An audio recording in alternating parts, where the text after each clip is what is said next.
maples that much in the spring. I know they always say that you should, but I find if I fertilize them, they just grow like crazy. And that's okay if it's like something like this. I don't mind so much, but on a finished tree like this one, or mostly finished, the last thing I want are internodes like this long, right? So I guess it really depends on what your goals are. If you just have a tree where you're just trying to thicken the trunk, you're trying to build some taper, then it really doesn't matter too much. But if it's one like this, you want to keep it in the sun, control the fertilizer, and even really watch the watering. So like as I start moving into the summer, I water every tree, I drench it every single day. But in the springtime, it's really not necessary. You really need to be kind of watching each individual tree and moderating the kind of watering that you're giving it based on its development and what your goals are. Okay, so at this point in time, I've pulled all of my maples out of the shed. They're all growing very nicely. Sorry, I missed a point. So there is one other thing that you do in the springtime, and it's mostly on a tree that you're really trying to develop. And I don't have anywhere to draw this, and I don't have, unfortunately, a tree that I can actually do this on, but I'll try to explain it. We do have markers if you want. Yeah. Do you have markers? Yeah. This, as opposed to something like a elm tree, where the buds are alternating. Okay, so let's zoom this in and show you a bud.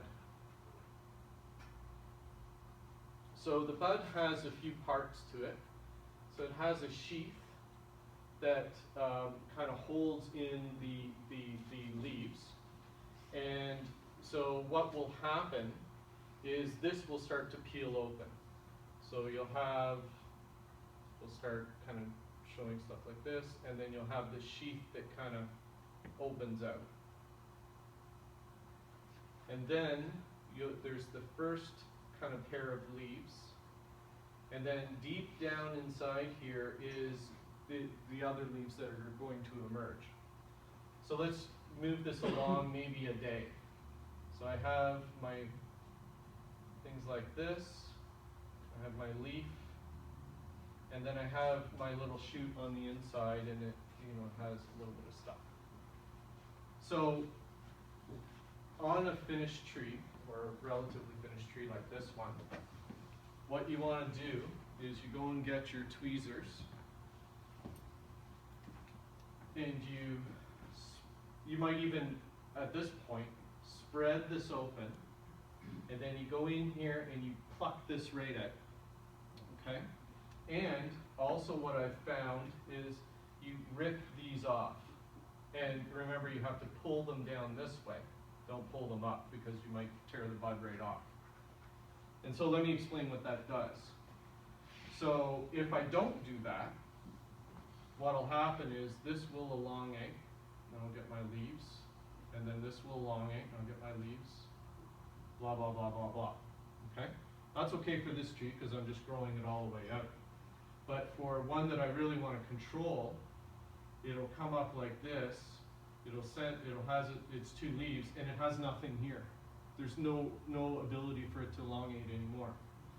Taking this sheath off, it dries out this area, and so it actually slows this initial leaf pair from extending out. And by pulling this off, there's basically nothing else to shoot. Later on this summer, it might send out some more. So this is kind of a very critical thing that you do at the Japanese maple. And it's tedious, and it's a daily thing that you have to do because each leaf that comes out, it comes out at a different time. So you might have some outer branches that they're ready to pop before the other ones. You pinch that, and then in another day or two you'll pinch some more, and eventually you pinch the whole thing off. So that's a very important thing to do in the springtime, and that really controls your internode length. Any questions on that? Yes. Can you do the entire tree, the blocking of that, or do you take, let's say, half or three different? Branches aren't as strong.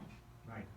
I have a really big triple trunk maple, and the lower branches are never very strong. So I actually don't even perform this on them. But I definitely do it all on the apex of all of those three ones. Mm-hmm. So it's a good way to kind of hold things back. So anyway, so that's a technique that people use. David? So by doing that technique, do you get one pair of leaves or two pairs of leaves? So you'll get two leaves. At the bottom. Yeah, Like two the pair. bottom ones on Yeah, the- one pair of leaf. Yeah. Okay, just like the ones on the to the left of that. Yeah. That's what you're gonna get, those two leaves. Yeah, exactly. Just basically this. You can actually, go in here and dig in and pull off just this part, and then you'll get two extensions. But it definitely slows it down. And it also prevents the branches from really thickening up. So if you have a tree where you're trying to build up some ramification and really thin branches, it's kind of what you need to do. There's a caveat to that. So if I'm just growing the regular green Japanese maple or the regular red Japanese maple, no problem, you can do that. If you're growing some of the dwarf varieties, so this is Shishi-Garshira, or lion's mane, I think we call it lion's mane. This one here is called Kotohimi. This one here is Shishiohimi, which is very similar to the Kiyohimi. They don't particularly like that. And these dwarf varieties, they all have short internodes anyway, so it's not really, it doesn't really help a whole lot. You might be better off to just let it grow out a little bit and just cut it. Okay? All right, so that's the process that you do in the early spring to kind of hold the tree back from just turning into a monstrosity. So then what will happen is you'll start moving towards June. The tree will start hardening off. So these branches will start to get strong. The leaves become more leathery. And if you might have to do some more trimming to kind of hold back stuff that's very strong. But then what you find is that your maple probably kind of slows down and may not be growing a whole lot. And that's perfectly fine, especially for kind of a finished tree, and can look really, really nice. So then you're into summer. Japanese maples do not like to dry out completely, so if you let it dry out, you're probably gonna really, really damage the tree. So you have to keep watering it regularly. And as it starts moving towards the end of June, I start moving them into dappled shade. Some varieties can take the sun a lot more than others. The best thing to do is look at that Japanese maple book, and he'll tell you which ones can kind of handle the sun and which ones can't. Okay? So then now the next thing that happens is your Japanese maple just is loaded with leaves, just covered, especially a more finished tree or one of these dwarf varieties. And what happens is it shades all of the interior parts of the tree. So you can run into a situation where all of your interior branches start to die off or weaken. So there's some techniques that people use to deal with that sort of situation. And it's called defoliation. Let me explain the various types of defoliation. So the first one is go in and cut all the leaves off. And the way you do that is you have your Japanese maple leaf, and you just cut it right off at the petiole. I'm sorry, not the petiole, I forget what they call it, doesn't matter. Right at the stem. And you leave this, and then what will happen after a while is the tree goes, oh, I don't have a leaf here anymore, and it just drops it.